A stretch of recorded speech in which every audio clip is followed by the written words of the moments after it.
obviously we've all been working from home now. A lot of us have been working from home now for over a year, or about a year. So it's coming up on that time when we're all getting really tired of working from home, and we're feeling really fatigued, and we don't want to do any more Zoom calls, and we don't want to be sitting at our bedroom desks anymore. And I think a lot of us are really feeling that way. I do want to take a moment to just pause and acknowledge that being able to work from home right now is a privilege in itself. A lot of people aren't able to work from home. A lot of people don't have jobs in which they can just stay home and work on a computer. They have to go into work. People like grocery store employees, sanitation workers, nurses, teachers, all sorts of different types of jobs aren't able to be done from home. And those jobs, and because I am able to work from home, it is important to acknowledge that I have some privilege there. So I just wanted to put that up in front. But that doesn't stop the fact that it actually is really hard to work from home, and it can become quite stressful and really draining to be constantly working every day in your apartment, especially if you're like me and you live in New York City and you have a tiny little apartment. But I do have some tips today that I'm going to go over as part one of this video, of this two-part series. So part one of this video is just going to be me going over some tips on how to improve your work from home experience. And I think I have a list of about 14 here, 14 tips. So I'm pretty excited. I think a lot of these are pretty specific to me, but I think can also be really helpful for other people. Some of them are pretty obvious, but other ones are maybe not as obvious. So I'm excited to share these with you. Another thing I just wanted to quickly acknowledge before jumping into the list is that having a job in the first place is a privilege. So I am, one, thankful that I have a job, and then two, thankful that I can be able to work from home in that job. And these are things that I'm very grateful for and that I'm privileged to have. So that's just that. To start the list, starting with number one, I think is something that probably a lot of you already do, and that is watching ASMR videos during work. It's something that I definitely do, and maybe my employer would not love if they knew that I do, but I actually find that ASMR helps me focus even more, because being relaxed and not as stressed can really help with relaxation. So I always have a few different ASMR go-tos in my back pocket that I use when I work, so that I can, be more relaxed during work and being able to more concentrate. I think there's a lot of studies shown that you're able to actually do better and be more productive when you are relaxed. So I think that's a really great first tip. And if you want to have me up in the background while you're working on an Excel spreadsheet, that would be the biggest compliment, to know that I'm helping you get through the workday and helping you finish, like writing a PowerPoint or a memo for your boss, or writing some emails. I would love to be there to accompany you, but there's also tons of other great ASMR content creators and ASMR artists to listen to as well. Moving on to tip number 2. And this tip is to work in a different room than the room that you sleep in. And this one I do, but my roommate doesn't. So I'm actually videotaping this at my roommate's desk that he works in all day long.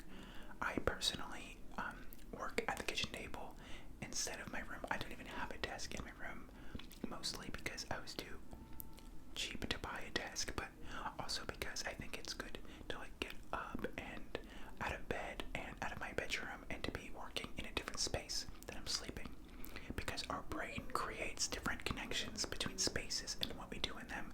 So if you're working in the same room that you're sleeping in, you're really confusing your brain into what spaces are meant for fun and enjoyment and relaxing, and which spaces are meant for being focused and getting some work done, which can affect you by, if you're let's say you're trying to go to sleep in your bedroom or relax and watch some TV, but you're always working in that room, you might not be able to shut down your brain and that productive side of it to just fully relax and be able to enjoy your personal time. So that's why I would recommend you sleep in that a different room than you do your relaxing in. The next tip here is to always have something that smells nice in the room that you're in, and your mind might be immediately going to candles, but I actually stopped using candles, and that's just because I find that candles can be pretty expensive, and I've actually switched to burning incense.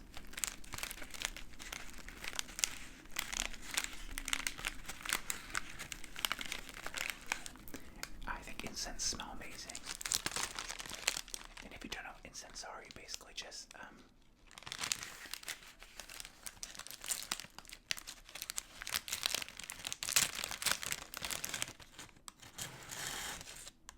and if you don't know what incense are, they look like this. And you light this part on fire, and it will burn down to the bottom, and it smells really nice. Like, the smell is called eucalyptus. And with incense, you need an incense holder. So you take the incense stick, and usually buy these separately, but you can also buy them together.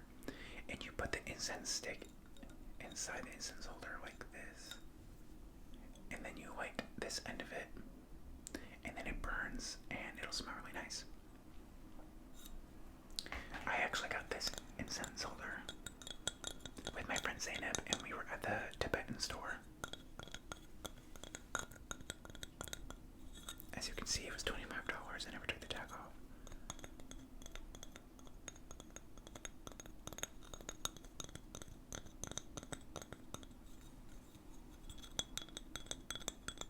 The next thing on my list here is to always have good snacks to eat in your apartment.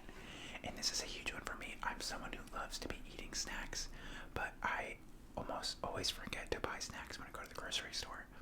And so I end up buying the food that I need to like make meals. I'm not a big cook, so when I say that, I mean like a lot of pre-made food, but I don't buy often just snacks to eat throughout the day, like, you know, like crackers, vegetables, like fruits and cookies, stuff like that. I don't always have snacks on hand, and during the workday, I'm always literally wishing that I had snacks to be eating. So I think like one good work from home tip is to always have snacks. I'm definitely blessed in the way that my company always provides us snacks when we're in the office. So maybe that's why I never remember to buy snacks, but when I work from home, I don't have snacks, and so I kind of put this on the list so that I remember to do it too. So having snacks around is always really, really a good idea. The next tip here is to have nice lighting. This is hard for not everyone can do this depending on your apartment, but I think it's really good to have your to be facing a window or a big door that you can see outside, because the lighting will look good. One, for when you're on a Zoom call, like it'll make you look better to have natural light. It'll make you look more professional, and also more like it makes your skin look really clear, and I don't know, makes you look bright. So that's the first reason. The second reason is that being able to like look outside every so often is really good for your eyes. So like picking a point far outside and then just staring at it every like 10 minutes is good for your eyes, to give it a break from staring at a screen that's only maybe like an arm's distance away. So that's why I think that having good lighting is a good tip to put on your roster of work from home tips. The next thing I have here is to put your phone on airplane mode after work. I think something that we're all really starting to understand is that working from home kind of blurs the line between working and not working.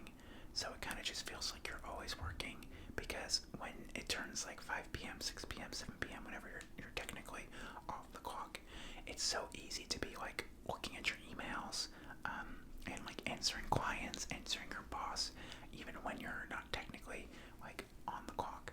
So that's why I would say turning off your phone, putting on an airplane mode, at least for an hour every day, is like a really good practice to get into, because it really allows you to like disconnect and create that space between work and life, which I think is like the main goal here. And it's even harder to do when you're working from home. So when I work in the office, I never really had to do that, because distance between where I worked and where I lived was already big enough, but now that that distance doesn't exist, I kind of need to like turn on my phone in airplane mode to kind of create that distance. The next step here, I don't know what step we're on anymore. On the computer it says number 6, but I think we might be past that. Number 6 is to take lots of breaks, and this one's probably really obvious, but what maybe is less obvious is I put timers on my phone to take breaks, because when you're working really intensely and you're really in the zone, sometimes you forget to take breaks, and that can be really detrimental for your mental health. To go like a whole 8-hour day, 10-hour day, 12-hour day without stopping once to like get up and just distance yourself from your work. So I would recommend setting little timers on your phone, whether that should be an alarm or like a reminder to just get up off your desk and take a break. The next step here, or the next tip here, is to wear blue light glasses. And this one, I'm actually so sad. I used to have the best blue light glasses that I lost, and I don't know like where I could buy new ones right now, because I got rid of my Amazon subscription. I think I said this, and I got the last ones on Amazon, so I don't know where I can get them now. But I used to love having them. I don't know if they're like scientifically do a lot, but at least the placebo of having the blue light glasses on really makes me like have less headaches. I think it makes my eyes less strained. So I would definitely recommend having blue light glasses. If anyone has any good recommendations, put them down in the comments, because I lost mine. The next thing on here is tip number 8, and this one is do not compare yourself to others. It's really easy to see on your email when someone is sending an email late at night, like at 9 p.m., 10 p.m., 11 p.m., 2 in the morning. One of your coworkers sent an email or a Slack message, but it's important to know that you shouldn't be comparing yourself to them.